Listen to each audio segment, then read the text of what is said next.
He was there when my house was being set up. And I was thinking, I would want him to be there when I'm entering that house so that he's able to celebrate with me. But he did not have that chance. Remember those things. This one for my dad, I cannot even start saying that it hit home because it was heavy and different. Thinking, I will not see this man again. I will not be there to laugh with him. The odd calls, we have a shambas out somewhere where there are bananas, mangoes, avocados, and sometimes he'll just drop by my house, and when I'm walking in, I will see 2 or 3 bags and I'll go like, my dad was here. The hospital, they only allowed 2 people to get in, and there were the 2, my mother and my sibling, who are allowed to enter. And I had to find a way to go and see him. And I keep thinking, I am glad I pushed that time. And regretting that I did not push many more times, even with my own office. I could have had a leeway to see him maybe multiple times. Those of you who have the opportunity, do that.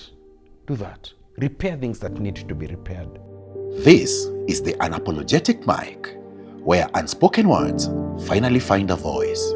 No scripts, no filters, no judgment. Speak your truth, own your story.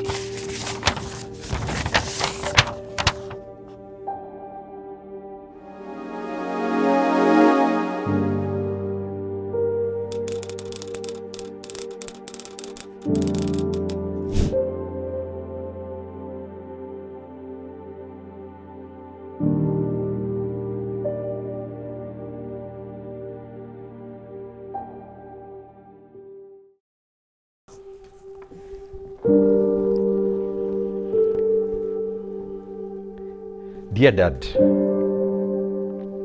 I've been told many things since the day you left us. The one statement that was said many times was, be strong, you know we all look up to you. People said those words like they were gifts, but not one person stopped to ask what it actually feels like to be the daughter who lost her father. I keep thinking about the journey we took to India. It was still dark outside when we left the house. Mom sat in the back seat holding her rosary, and I sat next to her pretending to be calm. I kept thinking that if I kept everything organized, somehow the cancer would also fall into line. At the airport, I watched you walk slowly beside the trolley, cracking jokes with the staff, telling them that you are just going for a small repair. They laughed and wished you well. But when your eyes met mine, I saw it. You were scared, and so was I. After a month of consultations and treatment, the doctors in India finally said you are responding, and the relief that moved through me felt like rain after a long drought. We came home, and then something extraordinary happened. The 6 months the doctors had given you became a full year and 7 months. You are walking without assistance, sitting outside in the morning sun, looking like yourself again, and we were convinced that you are now okay. October 19th, 2025 started like all the other Sundays. The house was full, the children were running between rooms playing hide and seek, while the adults were busy making some choma in the backyard. Sunday lunches had become a tradition, and since the next day was a holiday, everyone showed up and no one was in a hurry to leave. At around 10 p.m., Mom called everyone together to pray before we left. We all stood there, your grandchildren pressed against your sides, her voice low and steady. And just as she said amen, you collapsed. For a second, nobody moved. Then suddenly everything became noise. We rushed you to the hospital. I sat beside you in the car, holding your hand, whispering your name the whole way there like a prayer I didn't have words for. But when we arrived, the doctor's face told me the answer before his mouth did. Whoa.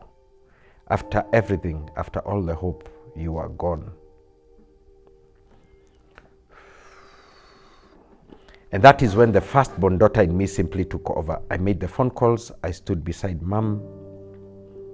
I held the children when they came to me with questions I could not answer.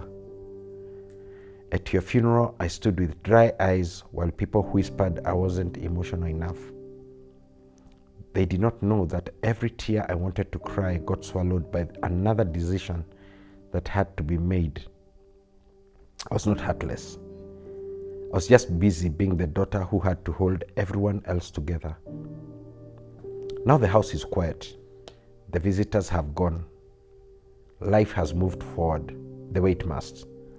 But my grief is still standing at the door, patient and heavy, pressing against me in the quiet moments. I think the tears are still inside me somewhere, waiting for the day I finally allow myself to just be your daughter, not the strong, responsible one, just the little girl who wants her daddy back. I wish heaven had visiting hours because your grandchildren are still talking about you every Sunday. We see the emptiness in mom's eyes and we all deeply miss you. Love always. Your firstborn daughter. Wow. I'm not sure I like this letter. I think because I lost my dad also. And I think firstborn daughter. I think there are two things that I see in your letter here that are simply amazing, even before maybe I say one or two things. First, that even while your dad was unwell, you were able to travel together, or he was even able to crack jokes. I relate with that. The people who know me well and who know my father, or who knew my father very well, would say that I've copied a lot from my dad. He will crack jokes at whichever time. Even while he was in HDU, just laughing and telling doctors and nurses all these stories. I'm glad you had that time. Like really, there's some people who don't have that time to even spend with him. And that even on his last day, last year, that you're able to be together and just to spend that time. You've said family, friends, grandchildren, mom, just around him. And just being able to have that, I think that's a joy. But also, there's also another benefit that I see here. Doctors said your dad was going to be around for about 6 months, and God allowed that to become a full year and 7 months. I really consider that to be a blessing, to even see dad back up again, walking without assistance, as you have indicated in the letter. Those bits I really appreciate. My own personal reflection, I'm thinking, I took dad to hospital, and when they told us what he had, a very aggressive cancer, it was not the easiest thing to deal with. And was bits of information that I was trying to hold, because we were also coming from the barrier of an in-law, a very close in-law, the previous day to the one that had taken him to hospital. And then by the time we decided, hey, he needs some attention, like some surgical attention, it took us 30 days for us to have lost our dad. So when I see this time, I feel somehow it was a blessing from God to be able to have another full year and 7 months just to be with him. There are places where I feel you. The responsibility that falls especially on a firstborn and a firstborn daughter. I come from a family where our firstborn is a girl, so, and I could see the weight she was carrying and the emotion that she carries up to now. It's years gone, but up to now I can see that weight, and I can see how she has translated that even to support and love for mom and taking care of her. But I'm also a bit worried because there's a space where I feel I'm a third born, but there's a space where I feel like I'm like you. I'm a fun person to be around.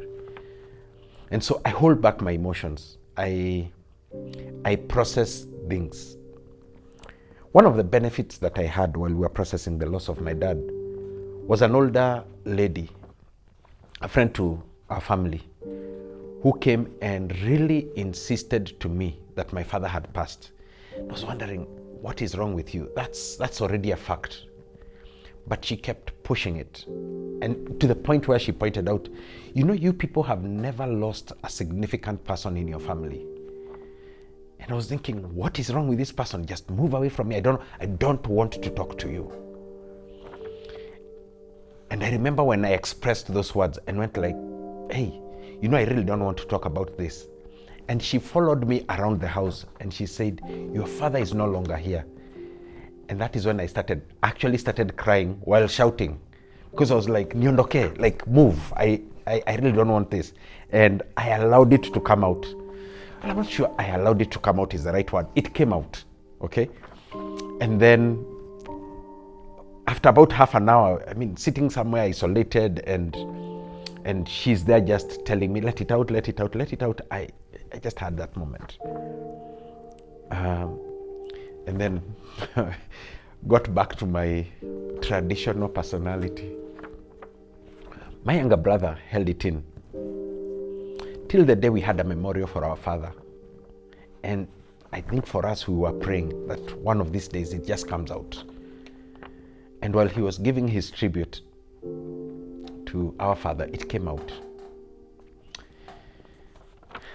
The time I'm reading this letter and the time you have indicated your father passed, I don't think is a long time in such a time span.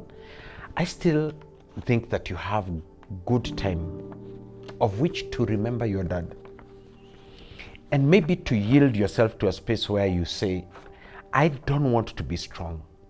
I want to be this loved daughter of my father and have that space, whether it is with family, preferably with somebody that you trust, who would allow you to just cry without asking questions. One of the texts that I really love in scripture is the book of Job, in chapter 1 and in chapter 2. When Job's friends came to hang out with him after he had lost so much, the Bible says they kept quiet for 7 days without saying anything to him. If you have such a friend who will sit with you, or such a pool of friends who will sit with you and just allow you to be you, whether it is in your home, whether it is around your mom, whether it's even in a private retreat, it allows you just to express that. It is not wrong. And it is not wrong for you to cry that time and cry again and again and again.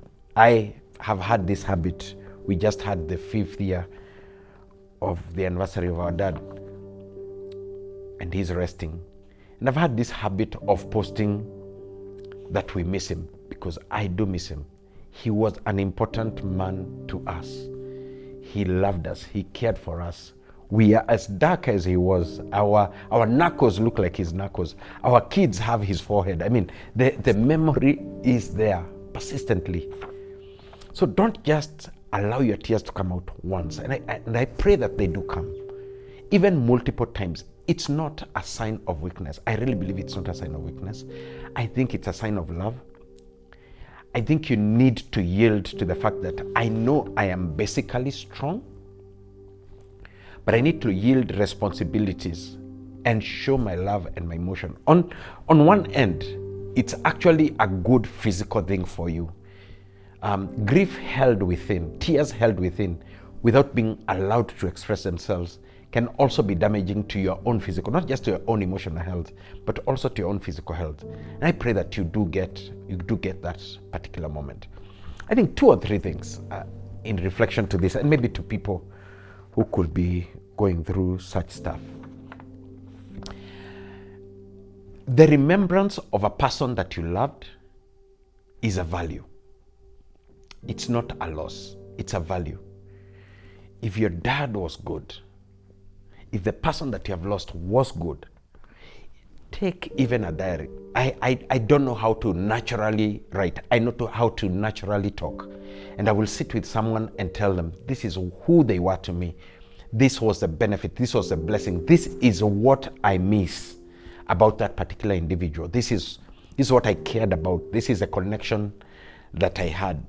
I remember this one time we were talking with my siblings on chat, and my sister puts up a photo of my dad while the foundation of her house was being dug, and she puts up a picture, and I could tell you where I know my siblings were. We were not having dry eyes because we were remembering that our father was so involved in our lives, caring for us and helping us. He was there when my house was being set up, and I was thinking, I would want him to be there when I'm entering that house so that he's able to celebrate with me.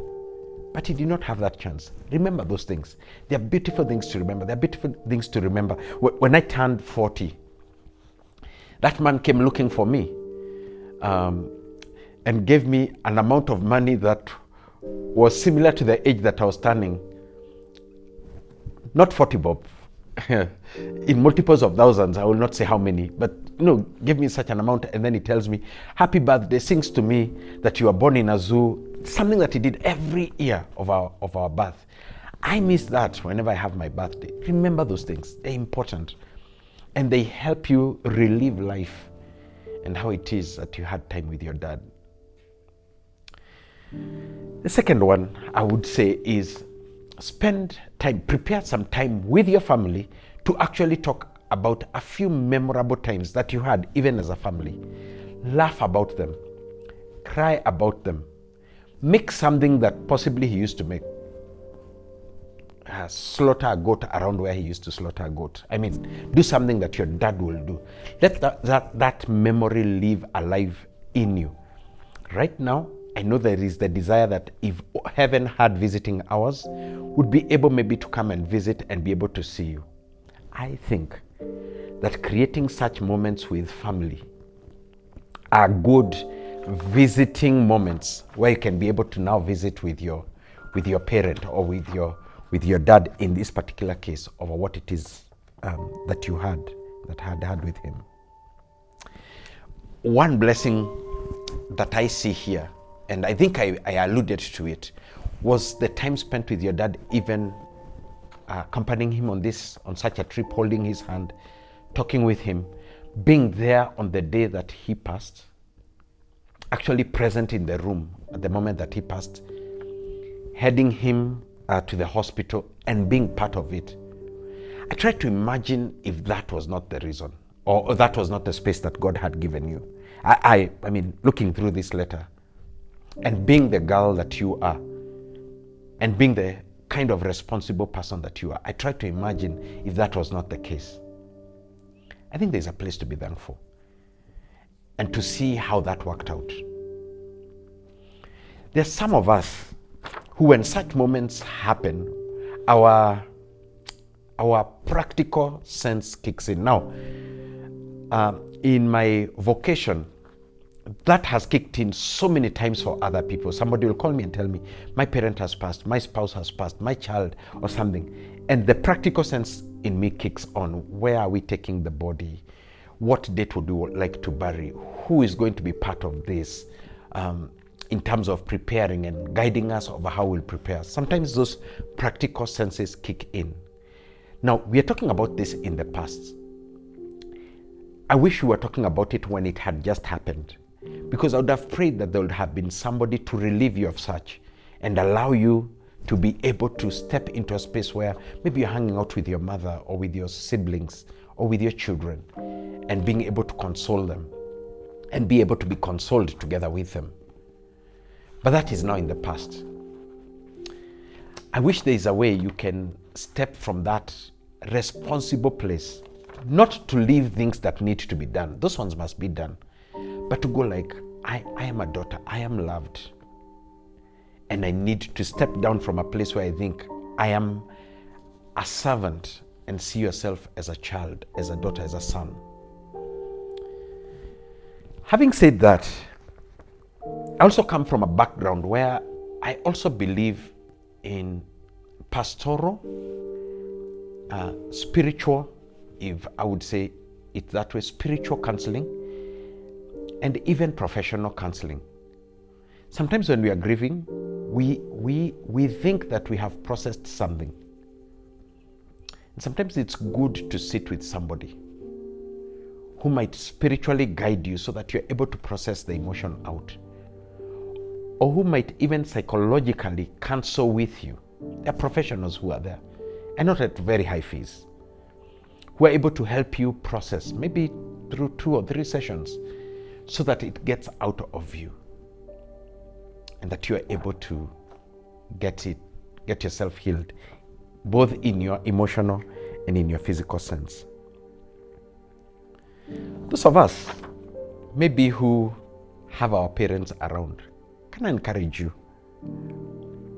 before they get to a point where age catches up, or an illness catches up, or where we start remembering them when they are gone, start building that cachet of memories. Find the time. Tell you, those of us who sit on this side sometimes regret a chance or the other where we did not spend time with our parents. I remember doing a very ridiculous thing during the COVID time, when my father is in hospital, and I had to get into the hospital. They only allowed 2 people to get in, and there were the 2, my mother and my sibling, who were allowed to enter. And I had to find a way to go and see him. And I keep thinking, I am glad I pushed that time, and regretting that I did not push many more times, even with my own office. I could have had a leeway to see him maybe multiple times. Those of you who have the opportunity, do that. Do that. Repair things that need to be repaired. I'm grateful that our writer here seems to have a very good relationship, maybe not things to repair. And some of us will go through grief because we are thinking, I should have told him this. I should have forgiven this. I should have attended to this. Do it now. Do it now. If you're in that space where such a parent is already gone, find some counseling. Find some help. Find a good person that you can talk to, that allows you to help and to be able to process what it is that you could be holding back, and that could be making you not process your grief even in a good way. Wow. Life moves on. That's a reality. Visitors go. Even those who promise we are going to be around, they come once, twice, then there comes a time when they disappear. They also have other things. Usiwa bebe. Some of these people are trying their best. They're trying their best to even be present. And some of them come occasionally. But people leave. Sometimes it's good for them to also leave, so that you can have your own personal space to be able to process what it is that you do. Some of them maybe need a word from us. Maybe even need for us to say, hey, how are you doing? So that they figure, by the way, the space is now open for us to be able to reach this person. Some people will see us in grief and consider, maybe I need to keep away. Maybe you need to give them a shout out and ask them, how are you doing? Or tell them, thank you that you were here. And that gives them maybe a renewed door to be able to talk to us. But that life moves on, it does. And it is painful. It's actually painful to walk outside your gate and see people are walking back and forth as if you never lost your parent, as if it's like they don't understand what happened. By the way, I think that one for me happened one time. And I'm talking with a friend, and he tells me, please go say hi to your dad. I've not seen him in a while. I was thinking, that man passed. And then I'm thinking, how come you're not there? And I realized I'm the one who never passed the information. In the cycle of information going on, the guy never got to know. And I could put blame on him. was thinking, no, actually when I think about it, you were not present, not by refusal, but maybe by lack of opportunity, lack of knowledge of the same. Life moves on. People keep going. And sometimes it is us who need actually to reach out to them or even invite them into our space, or even ask them for some help. Tell them, hey, I need to talk to somebody, or I need a drive, or I need a walk in the rain where I'm not going to say anything, and come and you're present, but don't say anything. Or tell me how to deal with this and the other as I process life. Firstborn daughter, the tears are still inside you. They are. Find the space. Really, find the space to express them. The sooner, the better.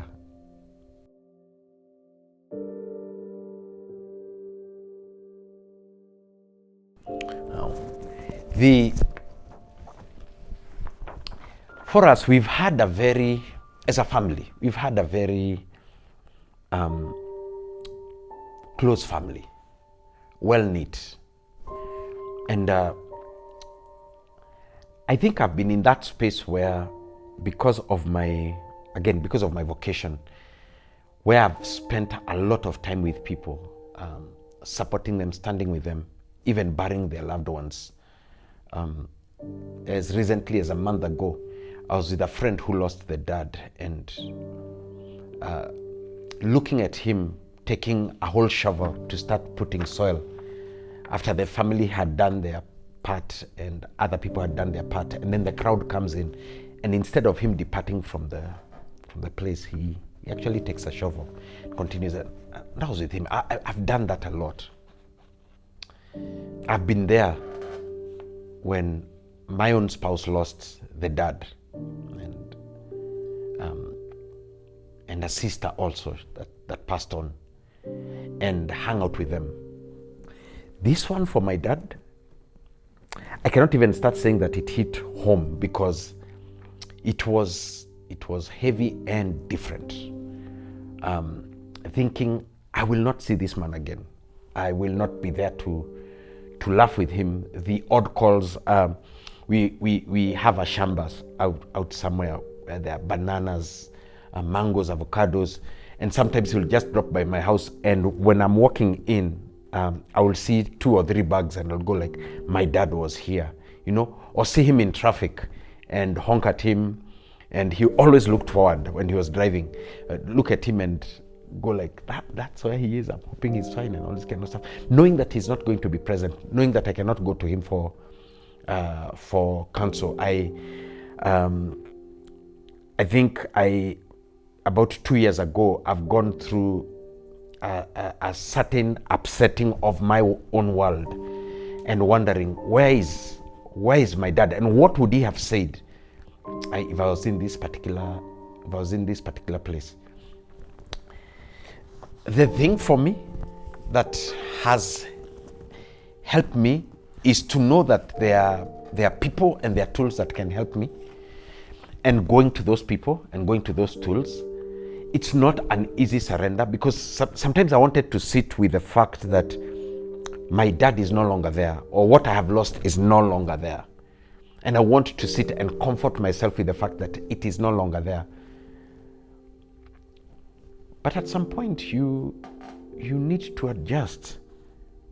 And nobody can define how long it is that you can adjust for.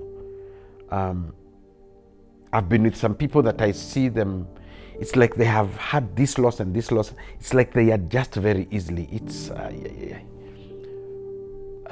for me it was a mess. As much as I was encouraged by others. In fact, there's a phrase that is used a lot of time in the pastoral circles: accept, adjust, advance. Without realizing that so many times you retreat back to the place of accepting, and you realize the adjustments that I made, they were not enough. And so I've ended up at my father's graveside. So many times I've weeded the place. I have looked around and gone like, wow. I have a nephew who was born after my father passed on, who bears the names of my father. And for me, it's a reminder, my dad is No, he's no longer here. I was given the task of making sure that my dad's grave was tiled and clean, and a more permanent cross was put up. You can imagine being there for days and thinking he's down here. And that's not easy. That's not easy. It's a burden. And I've looked for spaces where I can speak hope, or where I can find hope. And sometimes there are two things that make me live with hope, really. One is the fact that being a believer, I know I will see my father one day. And he had these jokes that he will make about the day of resurrection, that if he'll be gone, he will be among us the first to go, and us will be following. That's scriptural. The Bible does talk about that. But thinking that is how we'll see him one day. Actually, during his funeral, I was asked to speak on behalf of the family. And I remember speakers who had gone ahead of us were saying, those things that people say. Zile vitu tu watu sema, mtu akikufa, your father is looking down on you. And me, I was thinking, not my dad. My dad was one of those cheerful, warm guys, where I was like, my dad is in heaven. And he used to tell us, when I get to heaven, I want to know why Abraham made this decision. When I get to heaven, I want to know what happened with this particular individual. I'm going to look for them. And I thought, this is a week into that we are burying him. The dude is busy, talking to people in heaven and asking them, what happened here? David, how did you make a decision to pretend that you're mad? Those are some of the stories that he read for us from the Bible. And sometimes such things will even make me feel, bana, jamaa ako busy, pengine hata kumbuki tuko huku. Maybe we recently lost Baba Mkubwa about a year back. And I had gone to see him a few times in hospital. And I remember thinking, when I went around his body, thinking, he has arrived, and my dad is thinking, wacha nikuonyeshe keja za huku, Let me just show you around. That kind of gives me a bit of joy and hope. But here kwa ground, the reality that he's not present is hard. It's a hard one to live with. Where I find strength sometimes is going and seeing that my mom has adjusted sometimes more than we have. Going like, maybe I need to adjust, not man it up, because manning it up is going to close something inside there that I don't need to close inside there. I need to let it out. But seeing that as a reality, and visiting that space and going like, hiya, he's not coming back, he's actually gone.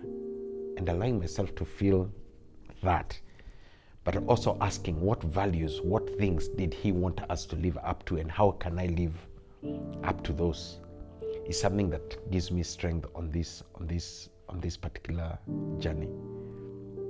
Yeah.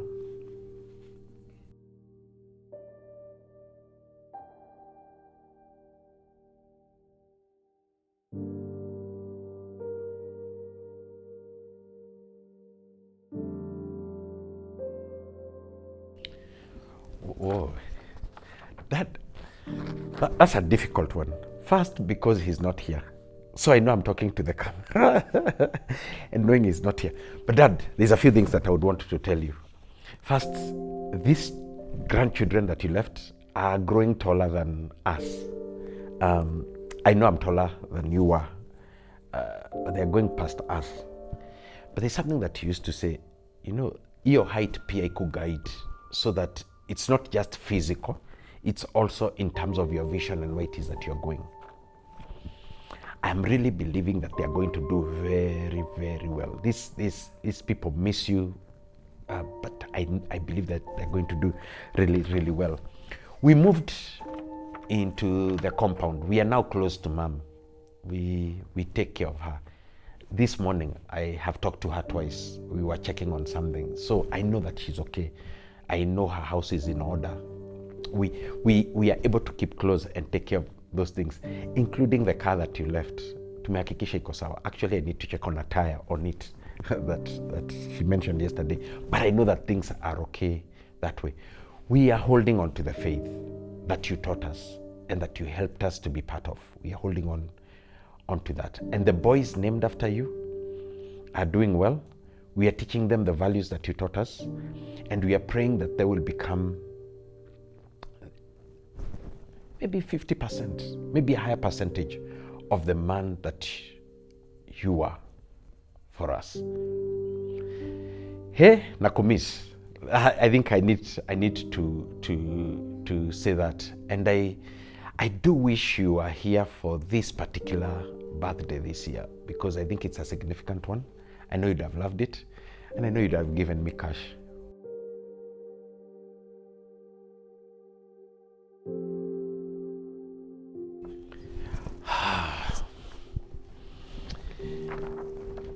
Those of you going through loss, please don't act normal. Allow the fact that you have lost something go through you.